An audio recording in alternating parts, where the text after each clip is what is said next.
요즘 거리에서 60대, 70대 분들을 보면요. 예전처럼 이제는 조용히 물러나야 하는 나이라는 느낌보다 아직도 삶을 정리하고 다시 세우는 중이라는 느낌이 더 자주 떠오릅니다. 누군가는 노후의 모습이 사라진 것 같다고 말하지만 저는 그렇게 생각하지 않아요. 노후가 사라진 게 아니라 노후의 방식이 바뀌고 있는 것 같거든요. 우리는 너무 오래 나이 들면 줄여야 한다는 말을 들으면서 살아왔습니다. 물론 줄여야 할 것도 있어요. 무리, 과욕, 남의 시선 같은 것들요. 그런데 줄이지 말아야 하는 것도 분명히 있습니다. 나를 돌보는 마음, 내 삶을 선택하는 감각, 내 하루를 움직이는 작은 용기 같은 것들은 오히려 더 단단히 붙잡아야 하더라고요. 오늘은 요즘 시니어들에게서 자주 보이는 변화들을 삶이 달라지는 신호로 다정하게 정리해 드리려고 합니다. 혹시 들으면서 이거 내 얘기 같은데라는 생각이 들면 그건 이미 여러분 안에서 변화가 시작되고 있다는 뜻일지도 몰라요. 그리고 무엇보다 중요한 한 가지가 있습니다. 이 변화는 누군가에게만 해당되는 특별한 이야기가 아니라 지금을 살아가는 우리 모두에게 천천히 찾아오는 흐름이라는 점입니다. 지금부터 삶을 따뜻하게 바꾸는 7가지 변화에 대해서 알아볼게요. 오늘 이야기가 마음에 조금이라도 따뜻하게 닿는다면 구독과 좋아요로 곁에 있어 주세요. 큰 응원이 됩니다. 그리고 댓글로 요즘 내 마음은 이래요 한 줄만 남겨주셔도 좋아요. 누군가의 한 줄이 또 다른 누군가에게는 생각보다 큰 위로가 되더라고요. 첫 번째는 나이보다 상태를 먼저 묻기 시작합니다. 예전에는 이 나이에 뭘이라는 말이 너무 자연스러웠어요. 그 말이 마치 예의처럼, 체념처럼, 혹은 현실 감각처럼 붙어 있었죠. 그런데 요즘은 조금 다릅니다. 많은 60대, 70대가 나이를 부정하는 게 아니라 나이가 곧 한계라는 공식을 거부합니다. 그래서 이렇게 묻기 시작해요. 내가 지금 어떤 상태지? 오늘 내 몸은 어디까지 가능하지? 내 마음은 지금 무엇을 원하고 있지? 이 질문은 생각보다 큰 힘이 있습니다. 왜냐하면 나이를 기준으로 하면 답이 늘 비슷해요. 늦었어, 힘들어, 그만하자. 하지만 상태를 기준으로 하면 답이 달라져요. 오늘은 여기까지 가능하네. 그럼 내일은 조금 더 해보자. 이렇게 바뀝니다. 사람은 결국 자기 입에서 나온 말의 크기만큼 움직이거든요. 제가 얼마 전에 공원에서 본 장면이 있어요. 벤치에 앉아 숨을 고르고 있던 분이 있었는데 옆에 계시던 친구분이 괜찮아? 하고 물으니 이렇게 말하더라고요. 오늘은 여기까지만. 대신 내일 또 나오면 되지. 그 말이 참 좋았습니다. 여기까지만은 포기가 아니라 내일을 남겨두는 지혜였어요. 인생이 길어질수록 중요한 건 한 번에 많이 하는 힘보다 끊기지 않게 이어가는 힘이더라고요. 혹시 구독자님들도 요즘 이런 순간이 있나요? 예전 같지 않다는 걸 느끼지만 동시에 이상하게 더 단단해졌다는 느낌도 함께 드는 순간요. 그건 아주 자연스러운 변화입니다. 우리가 나이를 먹는다는 건 잃는 것만이 아니라 남기는 기술이 생긴다는 뜻이기도 하니까요. 무리하지 않는 법, 지나치게 기대하지 않는 법, 하지만 완전히 놓지는 않는 법. 그 경계가 생기면 삶은 훨씬 안정됩니다. 요즘 구독자님들은 나이부터 말하고 계신가요? 아니면 상태부터 말하고 계신가요? 두 번째 변화는 디지털은 기계가 아니라 일상이 됩니다. 예전에는 스마트폰이 젊은 사람들만 쓰는 것처럼 느껴졌죠.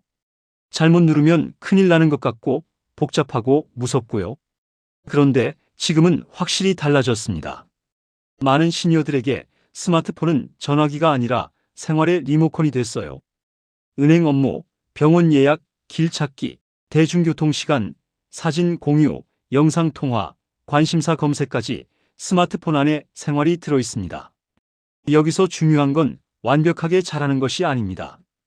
요즘 변화를 만드는 핵심은 아주 단순해요. 포기 대신 연습을 선택한다는 것. 예전이라면 키오스크 앞에서 아이고 됐다 하고 돌아섰을 순간에 요즘은 잠깐만 다시 한 번을 말합니다. 마트에서 키오스크 앞에 서 있던 한 분이 떠오르네요. 처음엔 뒤로 물러서더니 주머니에서 작은 쪽지를 꺼냈어요. 쪽지에는 1메뉴 선택, 2 수량, 3 결제라고 적혀 있더라고요. 그 모습이 얼마나 멋졌는지 몰라요.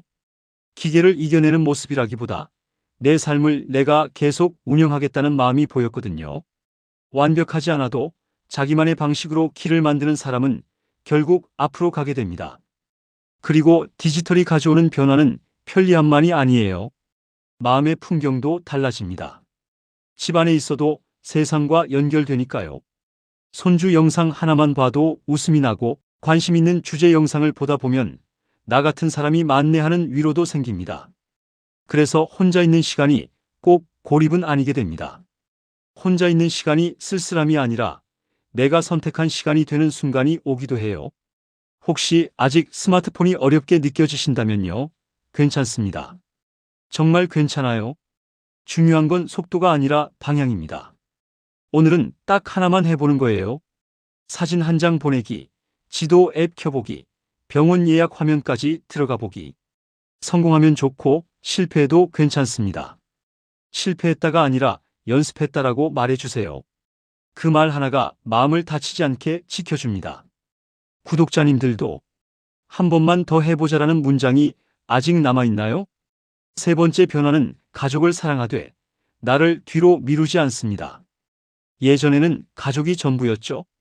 자식이 우선이고 나는 늘 뒤였습니다.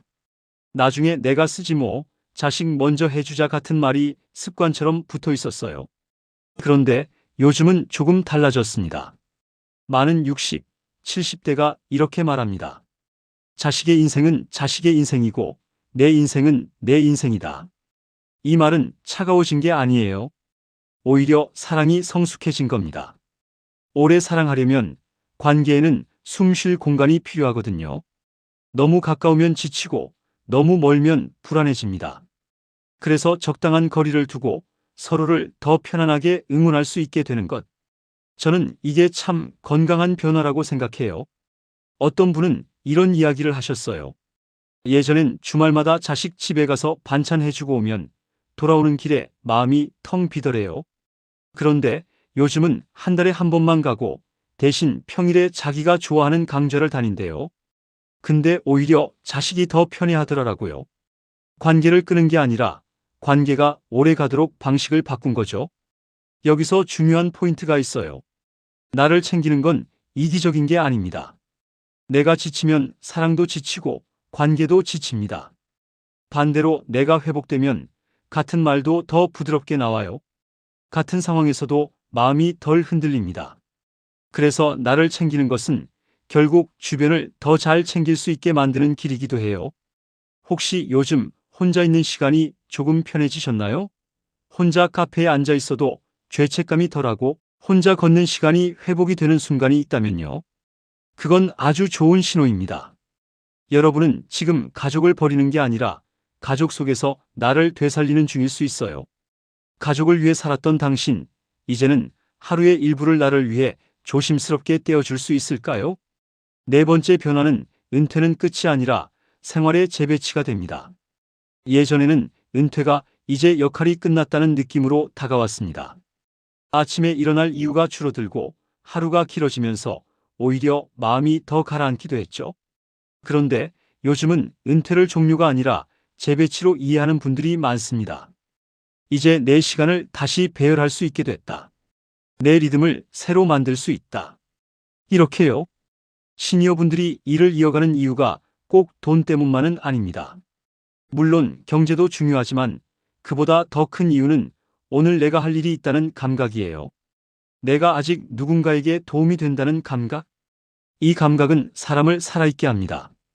동네 작은 도서관에서 주 2회 아이들에게 책을 읽어주는 봉사를 하던 분이 이런 말을 했대요. 돈을 벌어서가 아니야. 내가 약속한 시간이 있으니까 아침에 일어나게 돼. 그게 나를 살려. 저는 이 문장이 정말 오래 남았습니다. 삶은 대단한 목표보다 작은 약속 하나로 다시 정돈되기도 하거든요. 그리고 요즘은 일의 형태도 달라지고 있어요. 매일 출근하는 일보다 주 몇 회 하는 일, 그리고 경험을 나누는 일, 사람과 연결되는 일, 몸보다 삶의 지혜를 쓰는 일이 늘어납니다. 그러면서 마음이 다시 살아나는 분들이 많습니다. 내가 아직 사회와 연결되어 있구나 하는 느낌이 생각보다 큰 힘이 되니까요. 혹시 은퇴 이후에 마음이 허전하셨다면 여러분 탓이 아닙니다. 의미가 사라져서 힘든 게 아니라 리듬이 사라져서 힘들었을 가능성이 큽니다. 그러니 다시 시작은 거창할 필요가 없어요. 작은 약속 하나면 됩니다. 주 1회라도 정해진 시간에 나갈 곳, 할 일, 만날 사람. 그 한 줄이 달력에 찍히는 순간 마음은 다시 길을 찾습니다. 일이 사라져서 힘든 걸까요? 아니면 리듬이 사라져서 힘든 걸까요? 5번째 변화는 건강은 검사표보다 하루의 리듬으로 관리합니다. 예전에는 건강이 병원 중심이었죠. 검사 수치가 전부처럼 느껴졌습니다. 하지만 요즘은 많은 시니어분들이 이렇게 말합니다. 병원 갔다 와도 생활이 안 바뀌면 똑같더라. 그래서 건강을 진단명이 아니라 하루의 리듬으로 다시 봅니다. 잠은 어떤가? 밥은 규칙적인가? 몸을 움직이는가? 넘어질 위험은 없는가? 이런 것들이 삶의 질을 정말 크게 바꿉니다. 특히 중요한 키워드는 무리한 운동이 아니라 꾸준함입니다. 그리고 낙상 예방이요. 넘어짐 한 번이 몸뿐 아니라 마음까지 움츠러들게 할 수 있다는 걸 많은 분들이 경험으로 알고 계시니까요. 그래서 집 안동선을 정리하고 미끄럼 방지 매트를 깔고 다리 힘을 유지하려고 애쓰는 것. 이런 현실적인 관리가 점점 더 중요해집니다. 여기서 제가 다정하게 한 가지 부탁드리고 싶은 게 있어요. 건강을 이야기할 때 자신에게 너무 가혹해지지 않았으면 합니다. 나는 왜 이것도 못하지? 나는 왜 예전 같지 않지? 이런 말은 몸보다 마음을 먼저 지치게 하거든요. 대신 이렇게 말해보세요. 오늘은 어디까지 가능하지? 내 몸이 불편해하는 게 뭘까? 하루에 하나만 바꾼다면 뭘 바꾸면 좋을까? 이 질문은 우리를 탓하지 않으면서도 앞으로 가게 합니다. 그리고 움직임은 꼭 대단할 필요가 없습니다. 커튼을 열고 햇빛을 들이는 것, 물 한 잔을 천천히 마시는 것, 스트레칭 3분, 집안을 한 바퀴 천천히 걷는 것. 작은 움직임이 내가 아직 나를 돌볼 수 있네라는 감각을 만들고 그 감각이 쌓이면 삶이 다시 살아납니다. 건강을 바꾸는 건 큰 결심이 아니라 작은 반복입니다. 오늘 하나만 고른다면 여러분은 무엇을 고르실래요? 6번째 변화는 인간관계는 많이보다 편안하게로 이동한다는 것입니다. 예전에는 아는 사람이 많아야 한다고 배웠습니다. 모임을 빠지면 안 된다고 생각했고요. 그런데 요즘은 점점 달라집니다. 만나고 오면 더 피곤해지는 관계, 비교가 많은 관계, 마음이 무거워지는 관계라면 그 관계를 조용히 줄일 수 있다고 생각합니다. 이건 냉정해진 게 아니라 삶의 에너지를 지키는 방식이에요. 대신 남는 관계는 이런 관계입니다. 말이 없어도 어색하지 않은 사람, 자랑이나 비교 없이 편한 사람, 내가 나로 있어도 괜찮은 사람. 이런 관계 몇 개만 있어도 삶은 충분히 따뜻해질 수 있다는 걸 이제는 많은 분들이 경험으로 압니다. 그리고 혼자 있는 시간도 달라집니다. 예전에는 혼자 있으면 외로워 보일까봐 걱정했지만 요즘은 혼자 있는 시간을 고립이 아니라 정돈으로 받아들이는 분들이 늘고 있어요. 혼자 걷고 혼자 생각하고 혼자 쉬는 시간이 있어야 사람을 만날 때도 여유가 생긴다는 걸 알게 되는 거죠.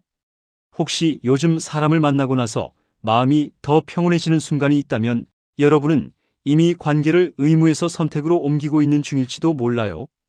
관계는 많아서 좋은 게 아니라 나를 무너지지 않게 해주는 방향이면 충분합니다. 만나고 나서 힘이 나는 사람은 누구인가요? 그 한 사람만 있어도 삶은 꽤 따뜻해집니다. 7번째 변화는 아직 괜찮다는 말이 삶을 다시 움직이게 합니다. 마지막 전환은 앞에 모든 변화를 가능하게 만드는 뿌리입니다. 바로 자기 자신에게 하는 말이 달라졌다는 것. 예전에는 이제 늙었지 뭐가 습관처럼 붙었습니다. 겸손처럼 보이지만 사실은 내 가능성을 먼저 접어버리는 말이기도 했죠. 요즘은 그 말이 조금씩 바뀝니다. 아직 괜찮아. 지금도 할 수 있어. 내가 나를 포기할 이유는 없어. 이 말은 허세가 아닙니다. 현실을 부정하는 것도 아닙니다. 지금의 상태를 인정하면서 그 안에서 가능한 선택을 찾는 성숙한 희망입니다. 혹시 희망이라는 말이 너무 크고 멀게 느껴지는 날이 있다면 그럴 땐 희망을 억지로 붙잡지 않아도 됩니다. 대신 오늘의 가능성을 확인해 보면 됩니다. 오늘 밥을 잘 먹었다. 오늘 10분을 걸었다. 오늘 방을 조금 정리했다. 오늘 누군가에게 먼저 안부를 물었다. 이런 것들이 쌓이면 희망은 기분이 아니라 결과로 따라옵니다.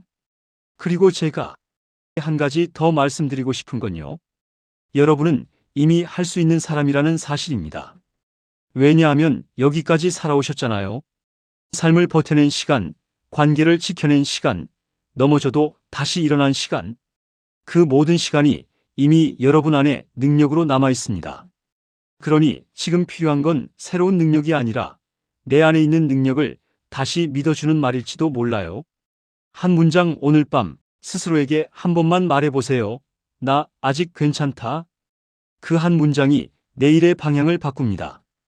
여기까지 요즘 60대, 70대 분들의 7가지 변화를 함께 걸어왔습니다.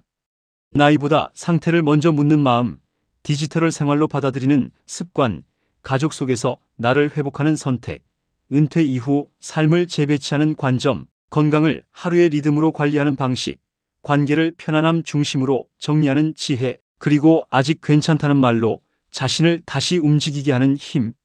이 모든 흐름을 관통하는 공통점은 하나예요. 나는 아직 살아있는 삶을 살고 있다는 감각입니다. 마지막으로 제가 여러분 곁에서 조용히 손을 잡고 말해주고 싶은 문장이 있습니다. 지금은 늦지 않았습니다. 늦었다고 느껴지는 건 대부분 너무 크게 바꾸려고 할 때 찾아옵니다. 하지만 인생은 크게 바꾸지 않아도 됩니다. 하루의 방향을 1도만 바꾸면 1년 뒤에는 전혀 다른 곳에 도착하거든요. 그리고 그 1도는 거창한 결심이 아니라 아주 작은 선택입니다. 내일 아침 10분만 더 걷기, 오늘 밤 물 한 잔 따뜻하게 마시기, 나를 지치게 하는 관계 잠깐 쉬어가는 것을 허락하기, 내가 좋아하는 것 하나 다시 시작하기. 여러분은 이미 충분히 잘 살아오셨고 지금도 충분히 괜찮습니다. 앞으로의 시간이 버티는 시간이 아니라 선택하는 시간이 되시길 바랍니다. 여러분이 선택할 수 있도록 여러분 스스로에게 다정한 말 한마디를 계속 건네주시길 바라요.